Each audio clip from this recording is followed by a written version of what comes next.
చూసావా ప్రకృతి విపత్తు? నీ మతం, నీ దేవుడు, నీ అధికారం, నీ గర్వం, నీ డబ్బు, నీ హోదా, నీ అహంకారం, నీ ఇల్లు కట్టుకునేటప్పుడు నువ్వు చూసే వాస్తు ముహూర్త బలం ఏది ఏది ఏది ఇక్కడ పనికి రాలేదు. గుళ్ళు, గోపురాలు, మసీదులు, చర్చిలు దేనికి మినహాయింపు లేదు. రాజు బంటు అనే తేడా లేదు.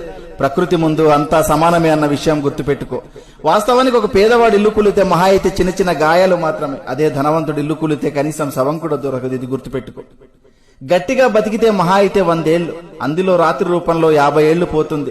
మిగిలిన 50 ఏళ్లలో ఏమీ తెలియని పసితనం అంటే బాల్యంలో 10 ఏళ్లు గడిచిపోతుంది.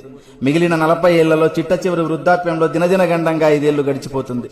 ఇంకా నీ కోసం మిగిలింది కేవలం 35 ఏళ్లు మాత్రమే. ఈ 35 ఏళ్లలోనే నీ చదువు, నీ సంపాదన, నీ కుటుంబ బాధ్యత, బంధాలు, బంధుత్వాలు అన్నీ చూసుకోవాలి.